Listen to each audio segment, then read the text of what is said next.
본 방송에서 제공하는 투자 정보는 투자 판단에 대한 조언입니다. 방송에서 제공하는 주식의 가치, 가격 상승 및 하락에 대해서는 방송사에서 보장하지 않습니다. 스피드 뉴스엔 공시 김혜연입니다. 하루 휴장을 하고 문을 연 오늘 우리 시장은 양대 시장 모두 강세 흐름을 보이고 있습니다. 지난 28일 조 바이든 미국 대통령과 케빈 메카시 미 하원 의장이 이 부채 한도 상향 협상에 최종 합의를 했기 때문인데요.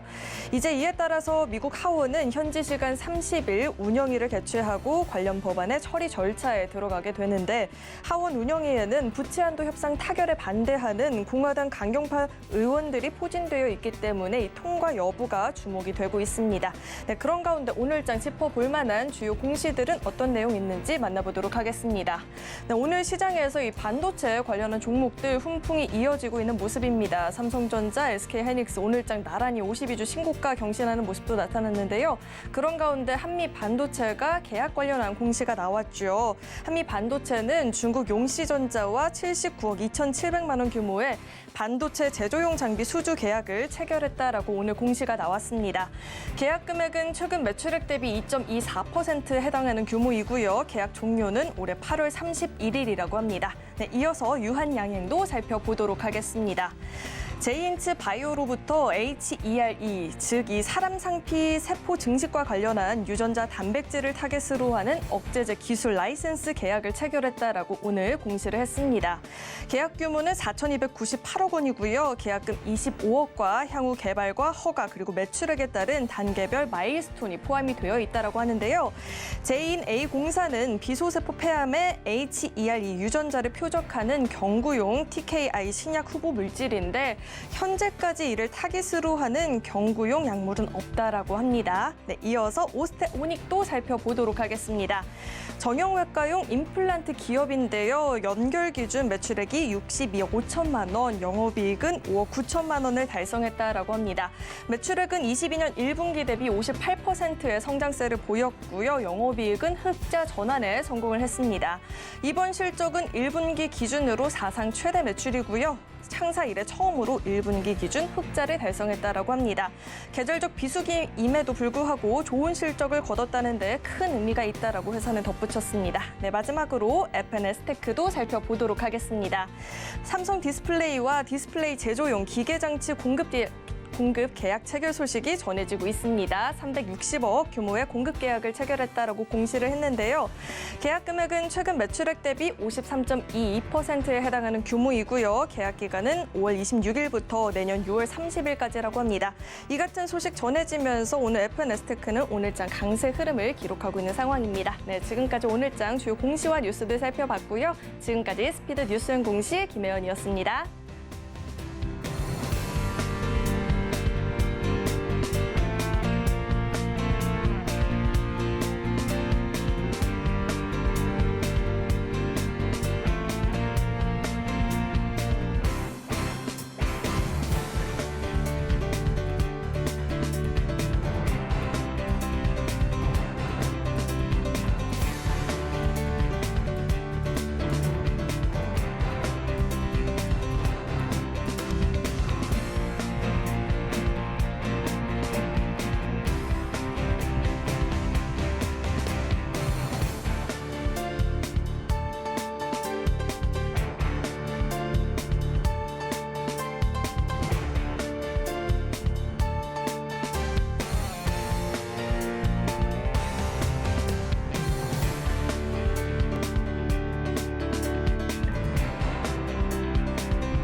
시청자 여러분 안녕하세요. 오늘을 돌아보고 내일을 준비하는 오늘장 내일장 일부 진행의 백선혜입니다.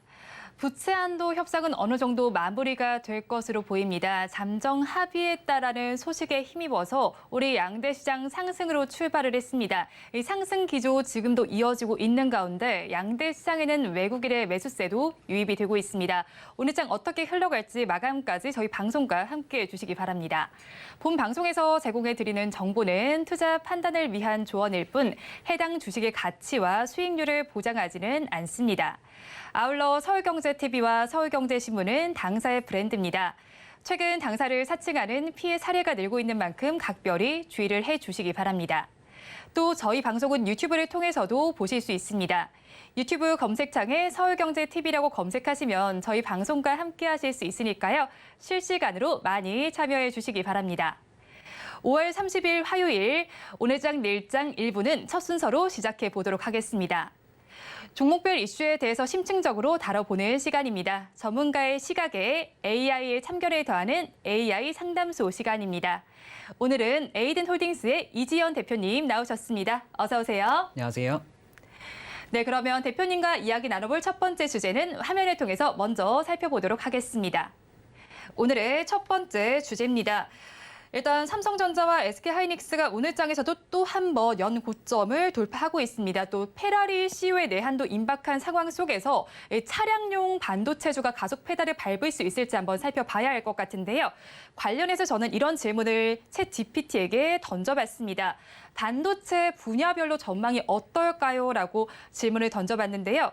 반도체 산업은 계속해서 혁신과 성장을 이어가고 있기 때문에 어떻게 전망이 될지 짚어줬습니다. 첫 번째 메모리에 대한 전망을 짚어줬는데요. 새로운 혁신들이 관심을 받고 있다라고 답을 줬고요. 다음으로 로직에 대해서는 반도체 수요가 높아지고 있다라고 말했습니다. 또 반도체 장비에 대해서는 협력의 중요성을 강조하고 있고 전력 반도체 전반에서도 이런 기조가 이어지고 있다라고 대답을 해줬는데요. 이에 대해서 대표님의 의견은 어떠실까요? 네, 아무래도 챗GPT가 이제 2021년 데이터까지밖에 가지고 있지 않기 때문에 중장기적인 전략을 얘기해 줬는데 그래도 중장기적인 전략으로 봤을 때는 좀 잘 짚어주지 않았나 그렇게 보여집니다. 네, 그런데 앞서서도 제가 말씀을 드린 것처럼 삼성전자와 SK하이닉스는 장중에 52주 신고가를 경신을 하기도 했습니다. 요즘 들어서 사실 반도체주 흐름이 좋은데 이에 대해서는 또 고점이다라는 시각도 나오고 있어요. 최근에 반도체주들 주가 전망과 또 추이 좀 말씀해 주세요. 네, 최근에 이 글로벌 증시는 엔비디아가 이끄는 AI 열풍이 좀 계속되고 있죠. 사실상 미국 증시를 AI가 이끌어가고 있다라고 좀 봐도 될 것 같은데요.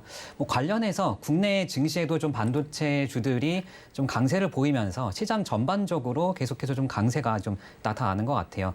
반도체주 강세를 이제 두 가지 좀 모멘텀으로 보자면 첫 번째는 말씀드렸다시피 이제 AI 모멘텀이 있겠고요. 두 번째로는 이제 반도체 사이클, 실적 바닥론에 좀 기반을 해서 이제 좀 이런 사이클들이 이제 회복기에 좀 접어드는 초입이다라는 점에서 두 가지 모멘텀을 좀 들을 수가 있을 것 같은데요. 이 엔비디아 1분기 실적 서프라이즈가 이제 지난주에 발표가 되면서 지난주에는 목요일인가요? 이제 엔비디아가 장중에 25% 이상 좀 급등세를 보이기도 했었는데 네, 굉장히 실적이 좋았죠. 맞습니다. 이 1분기 실적도 굉장히 서프라이즈한 실적이었지만 그보다 더 중요했던 점이 이제 2분기 이제 컨센서스였거든요. 시장에서 예상하고 있던 것보다 무려 50% 이상이나 좀 높게 잡아주면서 엔비디아 측에서 이렇게 밝히면서 시장 전반적으로 AI에 대한 좀 더 이런 확신이 좀 들지 않았나 싶거든요. 이 예상치를 뛰어넘는 시장의 예상치가 한 72억 달러 정도 됐었는데 한 50% 이상인 110억 달러를 엔비디아가 이제 제시를 했고 더불어서 이제 AI 관련 반도체 기업들이 함께 지금 좀 강세를 보이고 있거든요. 미국에서 지금 마이크로소프트나 알파벳, AMD, 마이크론, 어플라이드 매터리얼스나 아마존 같은 기업들이 모두 함께 좀 강세를 보이면서 지난주 금요일에는 또 마벨테크라는 기업도 이 AI에 관련한 좀 매출 확대 기대감으로 한 30%도 넘게 급등하기도 했거든요. 그러면서 이제 필라델피아 반도체 지수가 목요일, 금요일 이틀 동안 6% 이상, 7% 가까이 좀 급등세를 이어가면서 계속해서 이런 좀 반도체 산업 관련해서는 뭐 실적 바닥론까지 좀 함께하면서 계속해서 좀 강세를 이어가고 있고 실적과 주가 사이클이 이런 좀 회복기 초입에 좀 진입을 하면서 하반기에 가장 유망한 산업으로 이제 반도체 산업이 또 꼽히고 있거든요. 그렇기 때문에 당분간 반도체 섹터의 강세는 좀 이어질 가능성이 좀 높다라고 보고 있고 단기적으로 급등은 했지만 워낙에 이제 바닥권에서 이제 막 좀 상승을 시작하는 이런 사이클의 좀 초입 단계라는 점에서 추가적인 상승도 충분히 가능하다라고 보고 있어요. 이런 사이클 회복기에 더불어서 AI라는 좀 강력한 모멘텀이 이런 시너지 효과를 내면서 계속해서 좀 기대를 좀 이어나갈 수 있을 것으로 보고 있고 시스템 반도체 대비해서 사실 상대적으로 좀 소외되었던 이런 메모리 쪽도 결국에는 이런 AI의 수혜를 좀 받을 수 있을 것으로 이렇게 보고 있거든요. 엔비디아 같은 기업이 이제 자사의 GPU 칩을 좀 더 부각시키기 위해서 이런 메모리 용량에 좀 제한을 걸어두고 있는데 앞으로는 뭐 AMD 같은 이런 경쟁사들이 본격적으로 좀 반격을 시작해 나간다면 뭐 메모리형 반도체 섹터도 추후에는 뭐 중장기적으로는 충분히 좀 부각을 받을 수 있을 것으로 그렇게 전망하고 있습니다. 그렇죠. 아무래도 엔비디아가 좋은 실적을 발표했고 앞으로의 실적도 긍정적으로 전망이 나오면서 반도체주 전반이 훈풍을 받고 있는 가운데 특히나 엔비디아와 크게 관련이 있는 AI 반도체에 관심이 많이 쏠리고 있는 상황입니다. 그런데 또 다음 달 초에는 DDP에서 페라리 전시회가 열리면서 페라리 CEO의 방한 가능성도 나타나고 있잖아요. 맞습니다. 여기에서 또 이재용 삼성전자 회장과도 만날 수 있는 이야기가 나오고 있는데 그렇다면 차량용 반도체 쪽으로도 저희가 눈을 좀 돌려봐야 할 것 같아요. 어떤 전망이 예상이 되시는지 또 수혜를 받을 섹터는 어떤 게 있을지도 함께 좀 짚어주세요. 네, 페라리가 이제 다음 달 1일부터 4일까지 동대문 디자인 플라자에서 초대형 전시회를 개최하거든요. 뭐 베네데토 비냐 페라리 CEO가 직접 행사에 참석해서 이재용 회장도 이제 VIP로 초청을 할 것으로 예상이 되고 있고 삼성 같은 경우에 보면은 이제 페라리 쪽에 삼성 디스플레이 쪽에서 이제 최신 올레드 디스플레이를 공급을 하고 있고 하만 쪽에서는 디지털 콕핏을 이제 공급할 것으로 이렇게 보여지는데요. 최근 이제 이재용 회장의 행보를 보면 미래 먹거리로 이런 차량용 반도체 쪽도 신경을 굉장히 많이 쓰고 있거든요. 지난번 미국 출장 때에도 이제 테슬라 일론 머스크 CEO를 직접 만나면서 향후에 또 협력 방안을 논의한 것으로 그렇게 알려져 있고 현재 뭐 삼성 파운드리가 테슬라 쪽에 이제 완전 자율주행용 이 반도체 전용 칩을 만들고 있어서 향후에도 테슬라 관련해서는 좀 추가적인 이런 협력을 좀 기대해 볼 수 있을 것 같고요. 무엇보다 이 이재용 삼성전자 회장이 이 미래차 좀 사업 확대 관련해서 계속해서 좀 전면에 나서고 있다는 점도 향후에 좀 기대감을 계속해서 좀 키워볼 수 있을 것 같고요. 이 추가적으로 삼성 전기의 이런 테슬라 카메라 모듈 확대까지도 한번 좀 계속해서 좀 이야기가 나오는 중이고 삼성 전기가 지난 2021년에 약 한 4,900원 정도 규모의 테슬라 전기 트럭용이죠. 이 카메라 모듈 수주에 성공했었는데 지난해에는 또 이제 수조 원대 계약에도 성공했다라는 소식이 나왔었어요. 그런데 이제 벌써 한 1년 가까이 지났는데 조회 공시에서는 계속해서 이제 협의 중이라는 얘기만 나오고 있거든요. 그렇지만 이제 다음 조회 공시 답변이 이제 8월 28일이기 때문에 뭐 이 회장이 이제 뭐 일론 머스크도 만났고 이후에 또 어떤 변화가 있을지도 한번 8월 달 공시에 한번 기대를 해볼 수 있을 것 같고요. 삼성한테 이제 뭐 자동차 사업하면은 뭐 오디오나 전장 관련한 이제 하만 기업도 또 들 수가 있겠죠. 뭐 M&A 이후에 하만 쪽에서 뭐 큰 성과가 아직까지는 없었지만 뭐 미래차 시장으로 이제 삼성이 확대를 해 나가면서 전장 사업도 이제 본궤대에 올랐다는 점도 참고를 해보시면 좋을 것 같고요.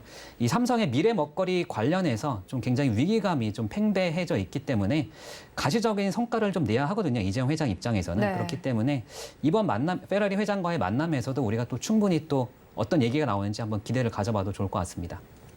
네, 뭐 어떤 이야기가 오갈지는 저희 방송을 통해서도 한번 다뤄드리도록 할 테고요. 거기에 더해서 아무래도 차량용 반도체는 수요가 계속해서 증가할 것으로 보입니다. 그런 만큼 앞서서 대표님께서도 말씀을 해주셨듯이 이재용 회장의 관심사도 차량용 반도체 쪽으로 옮겨가고 있는 상황이잖아요.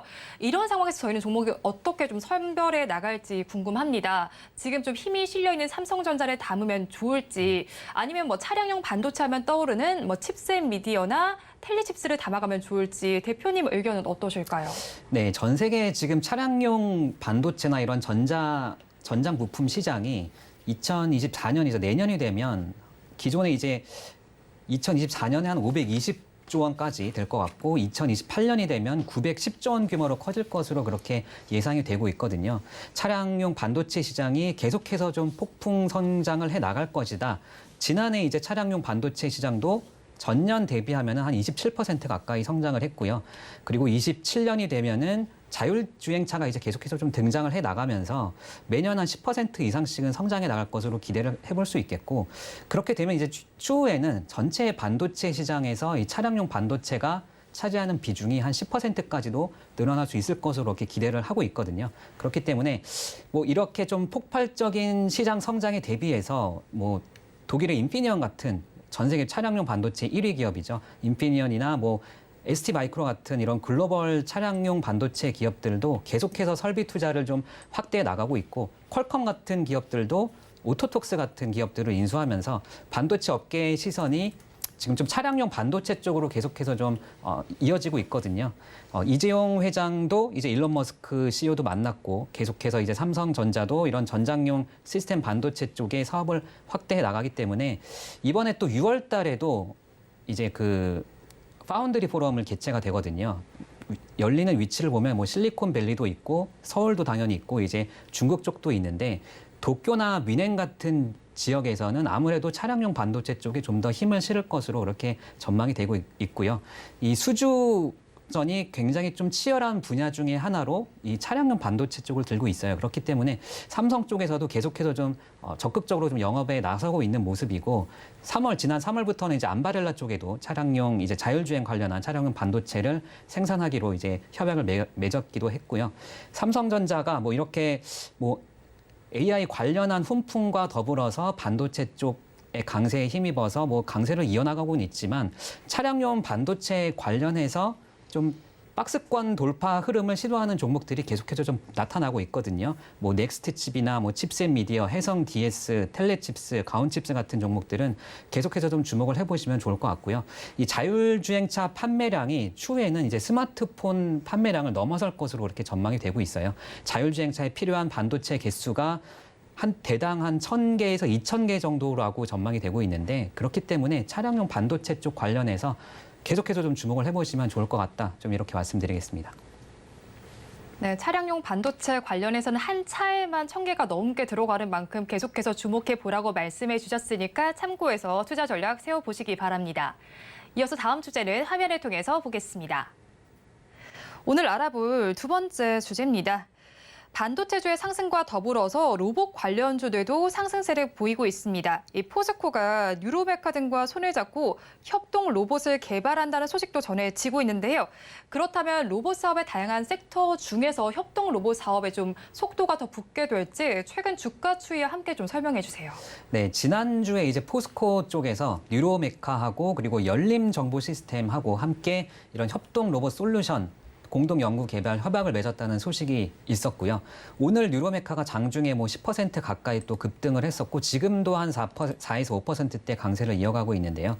이 협동 로봇은 작업자와 같은 공간에서 이제 인간과 함께 협업하는 로봇이다라고 보시면 될 것 같아요. 뭐 관련해서 이제 포스코 쪽에서는 제철소 작업 환경에 좀 적합한 이런 좀 맞춤형 로봇이나 자동화 기술을 좀 개발하기로 했다라고 보시면 될 것 같고, 포스코는 이미 뭐 올해 뉴로메카와 함께 기존에 이제 산세 작업을 이제 로봇화하는데 성공을 했거든요.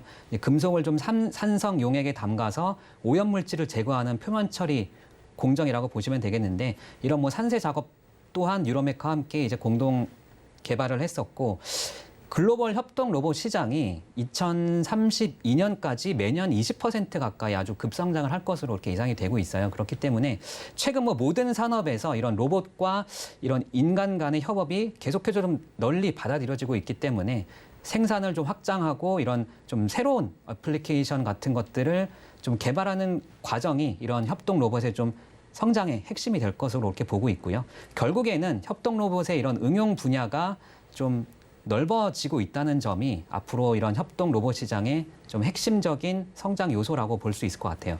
교육이나 뭐 의료, 물류, 뭐 소매 이런 부분에서도 계속해서 협동 로봇의 배치가 좀 증가를 하고 있고, 특히 물류 산업 같은 경우에는 뭐 피킹이나 포장, 적재 같이 좀 육체 노동을 대신할 수 있는 점에서 굉장히 좀 매력이 있거든요. 그렇기 때문에 계속해서 물류 쪽에서는 협동 로봇 관련해서 좀 막대한 기회를 계속해서 좀 제공할 것으로 그렇게 기대감을 가져볼 수 있겠고, 물류 산업 쪽으로 보면은 향후 10년 정도는 계속해서 좀 꾸준하게 좀 성장을 누릴 것이다라고 보고 있고요. 주가적인 위치를 보면 사실 뭐 대부분의 로봇 종목들이 1분기에 이제 강한 상승 흐름세를 보인 이후에 현재는 좀 조정을 받고 내려와서 박스권에 좀 위치해 있거든요.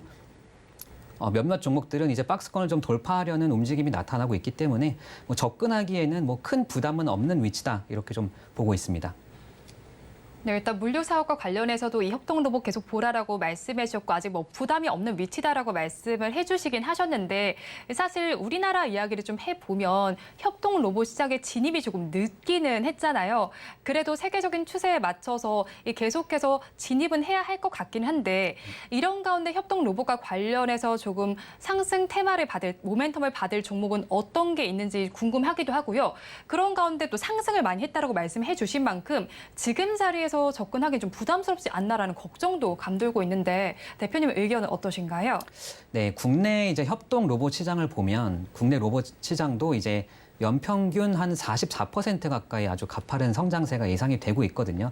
그렇지만 말씀해 주셨다시피 이 국내 기업들의 이런 경쟁력 강화는 좀 아직 좀 가야 될 길이 남아 있다라고 좀 볼 수 있을 거는 같아요. 그렇기 때문에 정부 차원에서의 이런 노력이 좀 필요하다라는 의견에는 이견이 없을 것 같고요. 뭐 예를 들면 뭐 협동 로봇 관련해서 뭐 규제 완화라든지 뭐 정책적인 노력이 함께 좀 수반되어야 할 것으로 좀 보고 있고요. 협동 로봇에 탑재하는 좀 핵심 부품 중에서 이 감속기 관련해서는 좀 자체 기술력이 상대적으로 좀 부족한 것으로 나타나고 있거든요. 이런 국산 제품 가격 경쟁력 또한 해외 제품과 비교했을 때는 좀 부족하다는 점과, 이 하이엔드 제품 쪽에 일본이나 미국, 독일 기업, 그리고 저가형 제품 쪽으로는 이 중국 기업 대비해서 이 우리나라 제품들은 아직 뚜렷한 포지셔닝이 좀 되어 있지 않다는 점에서 앞으로는 좀 이런 적절한 좀 대응이 계속해서 좀 필요할 것으로 보여지고요. 국내에서는 뭐 두산 로보틱스나 현대 로보틱스, 그리고 뭐 한화 정밀기계 같은 이런 뭐 대기업들을 비롯해서 뭐 레인보우 로보틱스나 뉴로메카 같은 뭐 다양한 기업들이 지금 협동 로봇 관련해서 개발하거나 또 공급을 하고 있는 기업들이거든요. 뭐 기술적인 위치로 보면 뉴로메카 같은 기업들도 뭐 조정 후에 이제 막 좀 반등을 시작하는, 좀 박스권을 뚫고 올라오는 구간이거든요. 그렇기 때문에 추가적인 상승 여력은 뭐 충분할 것으로 보여지고요. 뭐 레인보우 로보틱스 또한 지금 한 10만 5천 원대인가요? 네, 10만 5천 원대를 좀 지지하면서 반등을 노리고 있기 때문에 이런 좀 지지 구간만 이탈하지 않는다면 뭐 추가적인 상승 가능성은 충분히 열려 있다, 좀 이렇게 보고 있습니다. 네, 지지 구간 한번 확인해 보시고 추가 상승 여력도 한번 체크를 해 보시면 좋겠습니다. 지금까지 에이든홀딩스의 이지원 대표님과 함께 이야기 나눠봤고요. 탑픽 종목은 이어지는 화면을 통해서 살펴보시기 바랍니다. 오늘 말씀도 고맙습니다. 감사합니다.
한 달에 한 번 월간의 증시 이슈를 체크하고 멘토의 비법 노트를 체크해보는 코너입니다. 오늘은 연불리 촉으로 이 시간 함께 보도록 하겠습니다. 이베스트 투자증권의 염승환 이사님 나와 계십니다. 어서 오세요. 네, 안녕하세요.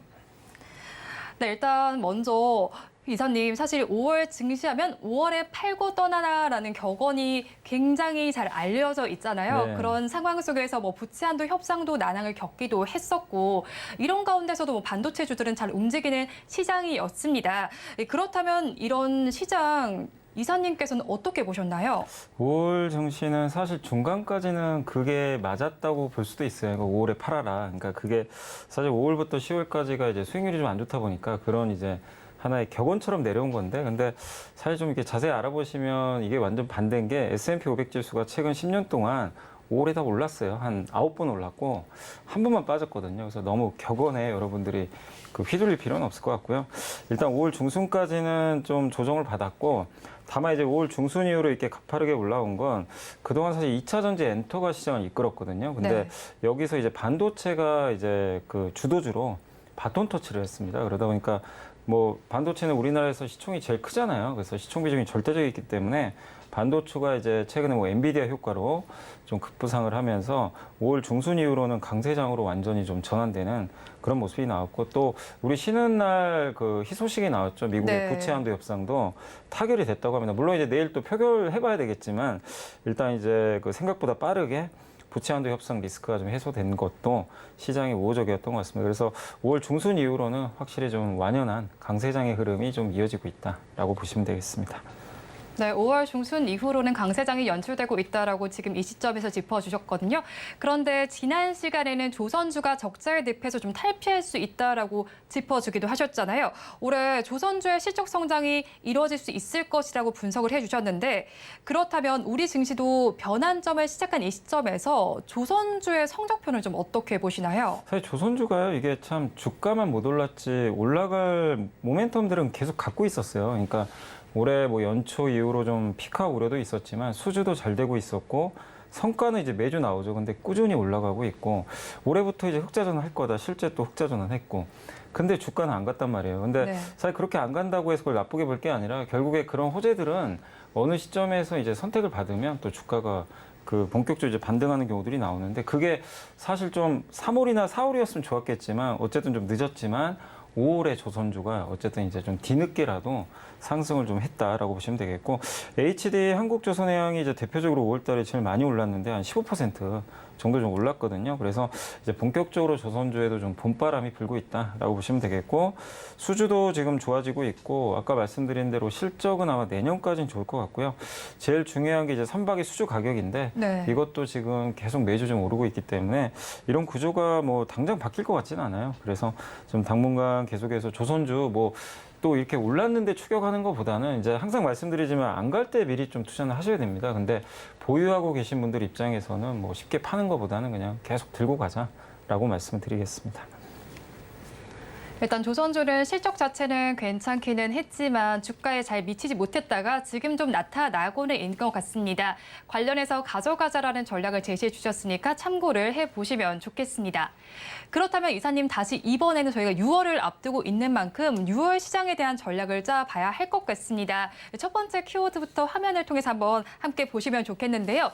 일단 맨 처음에 알아볼 키워드가 왕의 귀환입니다. 왕 하면 생각나는 게 바로 반도체 아니겠습니까? 네. 아무래도 최근 들어 7만 전자 회복하기도 했고 SK하이닉스의 주가 흐름도 굉장히 좋습니다. 요즘의 주가 흐름 이사님께서는 어떻게 보셨나요? 그러니까 그동안 보면 이제 항상 이제 삼성전자가 올라가면 뭐 왕의 기한이라는 표현을 많이들 쓰거든요. 네. 근데 사실 그동안 왕은 좀 눌려 있었고, 왕이 없는 가운데 뭐 2차 전지나 이제 엔터 같은 산업들이 좀 왕 노릇을 했죠, 그동안.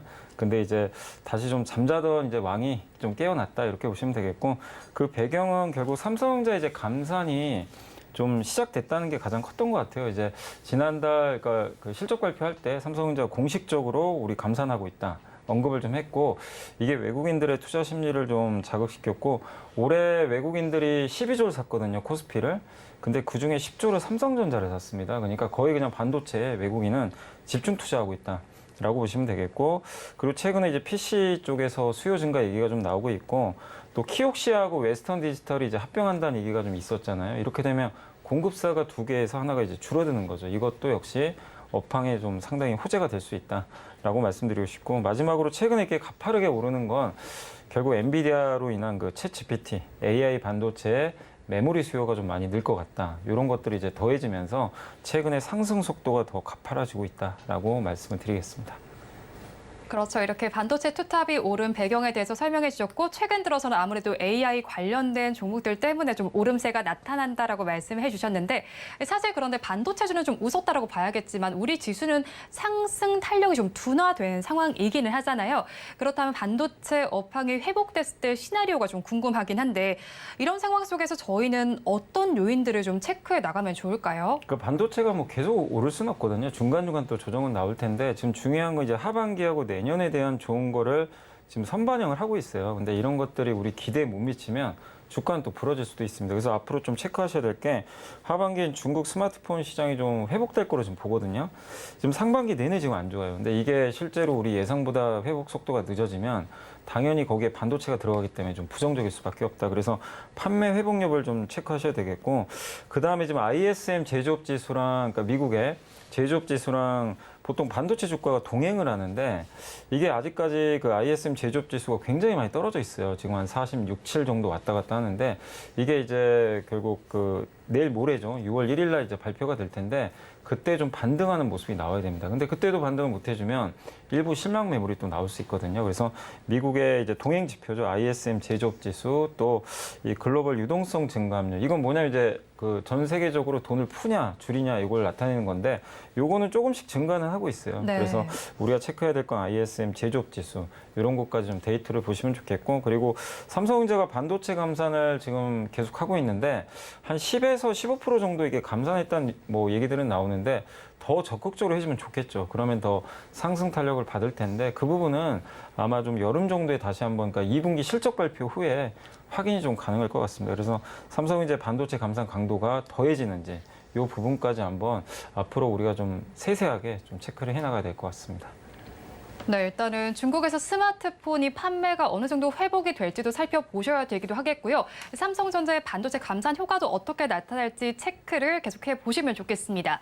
그렇다면 현 시점과 그리고 앞으로 반도체 상황을 고려했을 때 저희는 삼성전자와 SK하이닉스에 대해서 어떤 투자 전략을 좀 가져가면 좋을까요? 그러니까 이게 참 투자가 어려운 게요. 이제 네. 저평가 구간은 이미 다 지나갔거든요. 그렇죠. 그러니까 이제 맘 편히 사기는 되게 어려워요. 그래서 항상 이제 투자하실 때 특히 이제 뭐 아까 조선주도 그렇고 이 반도체도 경기 민감주거든요. 그래서 경기 민감주들 아무도 쳐다도 보지도 않고 좀 소외받고 좀 안 좋을 때 근데 이제 그런다고 해서 무조건 투자하시는 게 아니라 앞으로의 방향성이 좋아지는 게 좀 보인다면 이제 남들이 관심 없을 때 미리미리 좀 선점하는 게 좋은데 그게 굉장히 어렵죠. 왜냐하면 주가 안 가거든요. 그때 사봐야. 그리고 다른 기업들은 또 올라가니까. 네. 근데 결국엔 지금 뭐죠? 그때 투자하신 분들은 지금 웃고 계시고 뒤늦게 또 올라가는 거 추격하신 분들은 굉장히 지금 또 힘들어하시고 이게 투자, 그러니까 어쨌든 주식시장은 그런 것 같아요. 그래서 뭐 다른 거 신경 쓰지 마시고 내가 만약에 반도체를 투자한다면 이런 사이클들은 앞으로도 뭐 10년, 20년 계속 반복은 되거든요. 중간중간.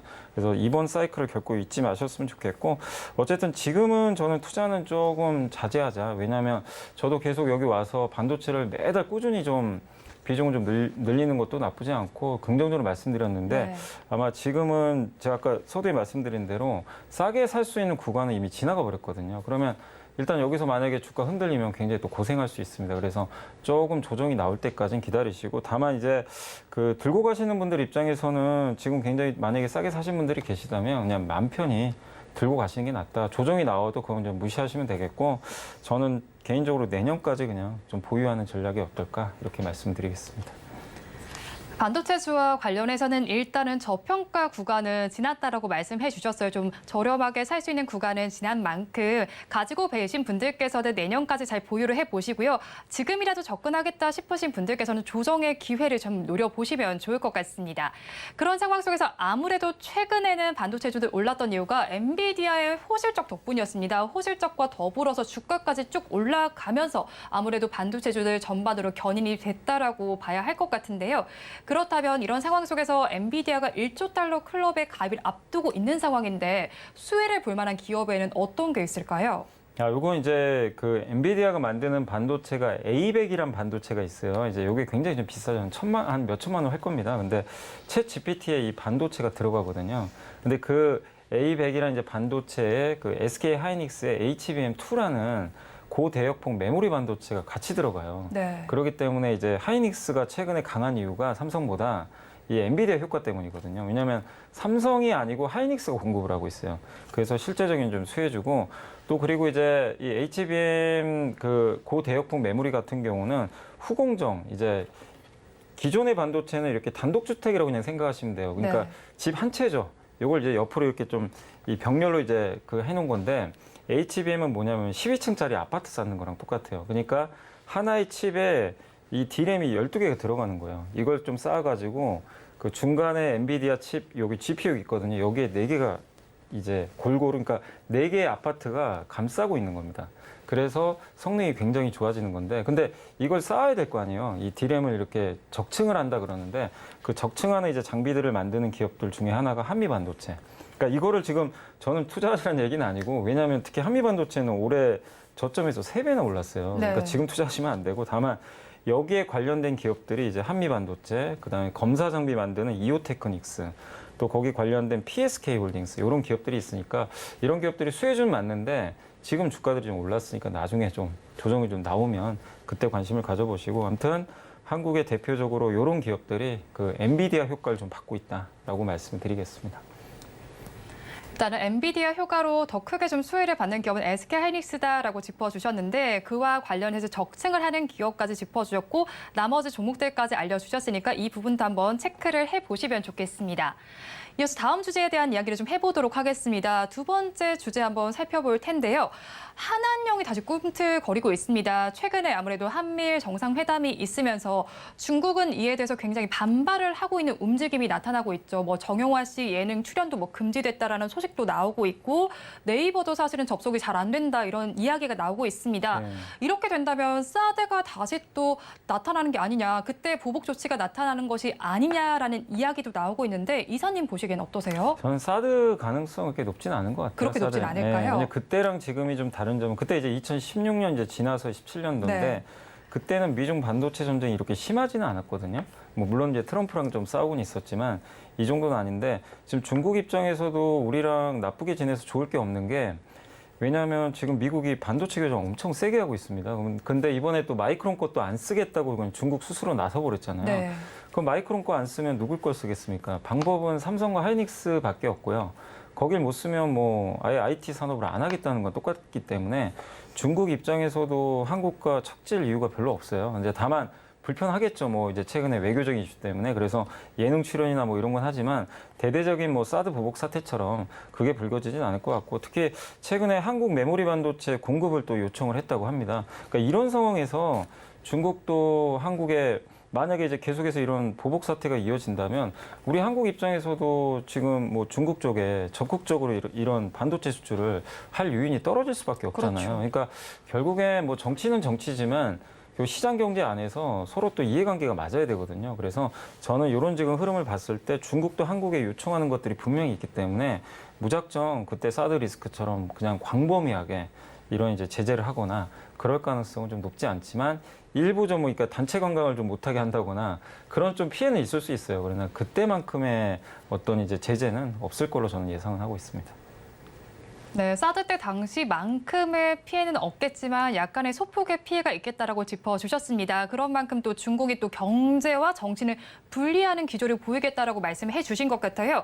그렇다면 사실은 또 우리는 어떤 식으로든 중국발 훈풍을 좀 기대를 해볼 수밖에 없기는 한데 그렇다면 이 시점에서 중국과 관련된 소비주들 이런 것들은 잠시 쉬어가게 된다라고 저희가 보면 될까요? 그러니까 일단은 지금 중국이 사실 이런 이 어떤 한한령 이슈 말고도 그게 있고 없고를 떠나서라도 우리나라 기업들 보시면 예전에 뭐 LG생활건강이라든가 아모레퍼시픽의 설화수나 후가 정말 중국의 럭셔리 제품으로 잘 팔렸는데 최근에 처한 현실은 정말 안 좋거든요. 네. 그러니까 위로는 뭐 로레알 같은 기업이 공격적인 마케팅을 하면서 점유율이 좀 떨어지고 있고 밑으로는 중국 로컬 업체죠. 뭐 상하이자라든가 중국 자체 회사들이 있어요. 이 기업들이 요즘에 뭐 워낙 마케팅을 또 잘하다 보니까 중국 사람들이 한국 제품을 이제 좀 선호를 안 하는 거죠. 이건 사드랑은 크게 별개의 문제거든요. 그러다 보니까 경쟁력이 좀 떨어지고 있어서 참 이게 어렵습니다. 그래서 중국 소비재 기업들 중에서 여러분들이 이제는 좀 선택을 좀 잘 하셔야 될 것 같아요. 이게 뭐 한한령이 만약에 풀린다고 갑자기 우리나라 또 화장품이 잘 팔리고 저는 그런다고 생각 안 하거든요. 그래서 확실한 건 이런 좀 리스크에도 불구하고 중국에서 경쟁력 있는 기업들이 있어요. 뭐 예를 들면 중국 뭐 FNF라는 기업 아시잖아요. 네. NLB 만드는 그 기업은 뭐 한알령이 그동안 있었는데도 불구하고 여전히 중국 사람들이 MLB 모자 쓰고 다니거든요. 옷을 사가지고 매장도 확장하고 있고 그래서 이런 기업들은 중국에서 이제 어느 하나의 브랜드로 확실히 네. 자리매김했거든요. 아니 이런 기업이나 아니면 이제 화장품 OEM 회사들 있잖아요. 그러니까 중국 회사들도 자체적으로 이런 화장품을 고품질의 화장품을 만들 능력은 좀 떨어지거든요.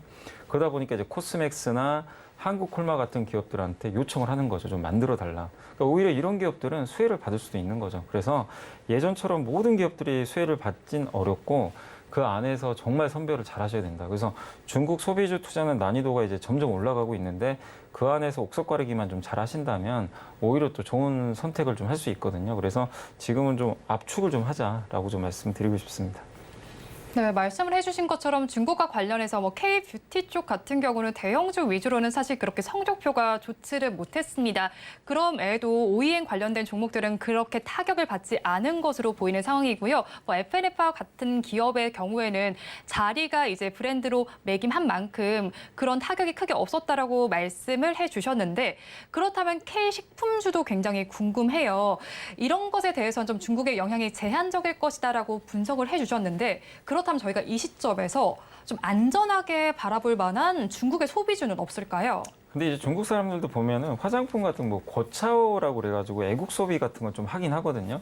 근데 먹는 거는 그런 게 없는 것 같아요. 아, 먹는 건 거는 이제 굳이 뭐 애국심 필요 없고 그냥 자기네들이 기호식품에 맞게 하는데 그래서 음식료 업종은 사실 별 영향이 없었던 것 같아요. 그러니까 올해 보면 삼양식품이나 물론 삼양식품은 작년에 좋았다 올해 좀 주가가 안 좋지만 그 오리온 같은 경우는 주가가 상당히 많이 올랐는데 중국에서도 계속 고성장을 좀 했거든요. 그래서 음식료 업종은 저는 좀 중국 영향이 제한적이다. 그리고 오리온의 뭐 초코파이라든가 삼양식품의 불닭볶음면은 중국 회사가 대체할 수가 없는 제품들이에요. 그냥 하나의 그냥 이제 상품이 된 거죠.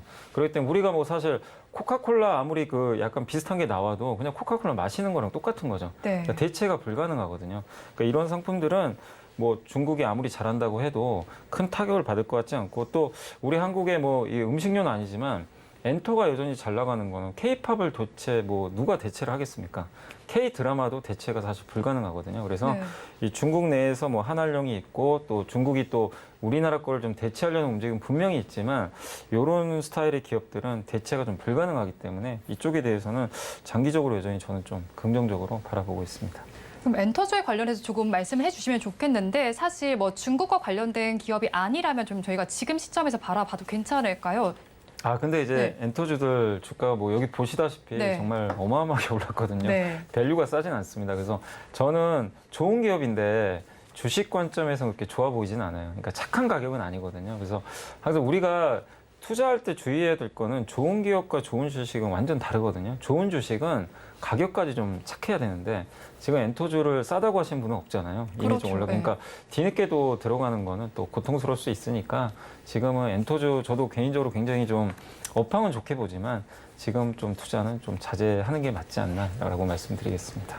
네, 그렇죠. 업황 자체는 사실 엔터주에 대해서 뭐 나쁘게 보는 증권사도 없는 것 네. 같아요. 그렇지만 주가가 많이 오른 만큼 착한 주식이라고 부르기는 좀 어렵겠다라고 분석을 해주셨습니다. 중국과 관련된 이야기 여기서 좀 마무리를 해보도록 하고요.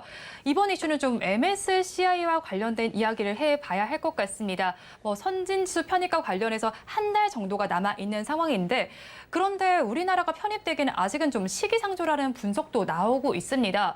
그렇다면 이 선진지수에 만약에 편입이 된다면 어떤 호재성 이슈로 작용을 하게 될까요? 일단 사실 이제 우리나라가 MSCI 지수에 이제 FTSE라고 이제 영국에서 이제 만들어놓은 그 지수에는 사실 선진 지수로 들어가 있는데 MSCI 이제 조건이 안 맞아가지고 그동안 계속 좀 안 됐거든요.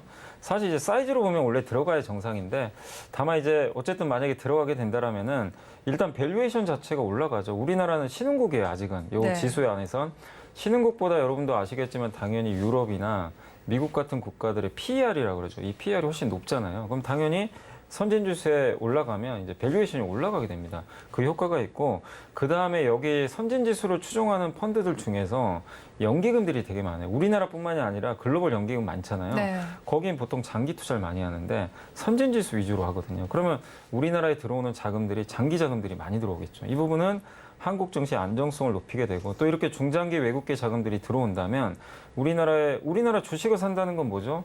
원화로 바꿔서 산다는 얘기잖아요. 그럼 환율이 그렇죠. 안정화되겠죠, 당연히. 그래서 이창 총재가 항상 얘기하는 게 환율 굉장히 신경 쓰거든요. 근데 이런 것들이 만약에 가시화된다면 원달러 환율에도 상당히 긍정적일 수가 있습니다. 그래서 이런 효과들은 우리나라 증시의 어떤 전반적인 레벨업을 할 수 있는 효과가 있기 때문에 저는 반드시 좀 됐으면 좋겠다라고 좀 말씀드리고 싶습니다. 일단 MSCI 선진 지수에 편입이 되게 된다면 선진 자금이 유입이 되는데 좀 중장기적으로 안정적으로 들어오게 되고 네. 원달러 환율에 대해서 좀 안정성을 줄 수 있다라고 말씀을 해주셨어요. 그런 만큼 아무래도 우리나라에서도 MSCI 선진 지수 편입에 가속화하려고 그런 노력들을 하고 있습니다. 프리미엄성 시장에 관련 제도도 하려고 하고 있는데 이런 상황 속에서 정경련에서는 관찰 대상국에 우리나라를 포함시켜 달라라는 이야기를 하고 있잖아요. 네. 그런데 2014년에 우리나라가 빠지긴 했었는데 이 관찰 대상국에 등재가 되게 된다라는 건 어떤 의미를 가지게 되나요? 그러니까 이제 만약에 관찰 대상국에 편입이 되면 1년 동안 관찰을 해요. 만약 6월에 관찰 대상국에 들어가면 1년 동안 이제 진짜 관찰을 합니다. 그래서 최종 점검을 해요. 네. 그러면 이제 되겠다. 이제 합격했으면 내년도에 이제 합격 판정을 내리고 그 다음에 1년 동안 유예 기간이 좀 있어요. 그리고 1년이 지난 후에 이제 본격적으로 편입이 됩니다. 그러니까 만약에 올해 6월에 관찰 대상국에 편입이 만약에 되면 우리나라 같은 경우 25년도 6월에 이제 본격적으로 편입이 된다. 이렇게 보시면 돼요. 근데 순서가 그러니까 일단 여기 등재가 돼야 뭐든 될 거 아니에요. 그렇죠. 그러니까 이게 선결 조건인데 다만 이제 다음 달에 좀 주목을 하셔야 될 게 6월 8일 날 MSCI에서 시장 접근성 평가 결과를 발표하거든요. 그러니까 이 나라는 시장 접근성이 개선됐다. 이런 거 이제 평가를 해줘요. 근데 이게 안 되면 사실상 거의 안 된다고 그냥 보시면 돼요.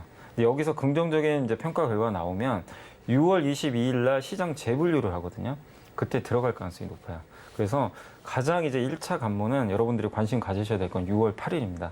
거기서 MSCI가 시장 접근성을 긍정적으로 내려줄지 요게 되면 아마 관찰 대상국 등재 가능성 굉장히 높아진다라고 보시면 되겠습니다. 네, 일단은 관찰 대상국에 등재가 돼도 1년이라는 시간이 필요합니다. 앞서서 말씀해 주신 6월 8일에 한번 주목을 해보시면 좋겠는데요. 그렇다면 이사님 이제 6월 달 한 달을 앞두고 있잖아요. 그런 만큼 연불리의 촉으로 6월 달에는 어떤 섹터 공략하면 좋을지 투자 전략까지 함께 알려주세요.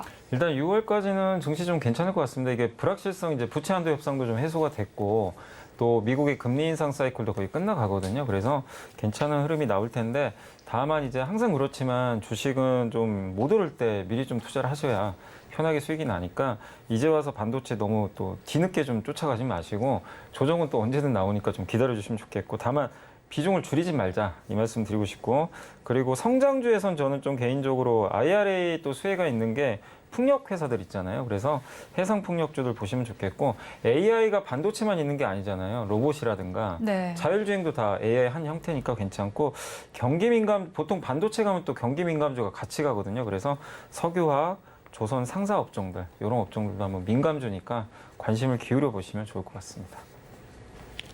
네, 이사님께서 짚어주셨던 종목들, 업종들 6월 한 달 동안 한번 잘 지켜보시면 좋겠습니다.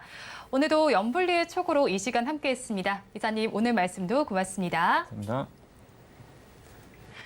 오늘장 내일장 일부 마칠 시간이 됐습니다. 본 방송에서 제공해드리는 정보는 투자 판단을 위한 조언일 뿐 해당 주식의 가치와 수익률을 보장하지는 않습니다. 아울러 서울경제TV와 서울경제신문은 당사의 브랜드입니다. 최근 당사를 사칭하는 피해 사례가 늘고 있는 만큼 각별히 주의를 해주시기 바랍니다. 1부 준비한 순서는 여기까지입니다. 저희는 잠시 후 2부로 다시 찾아뵙도록 하겠습니다.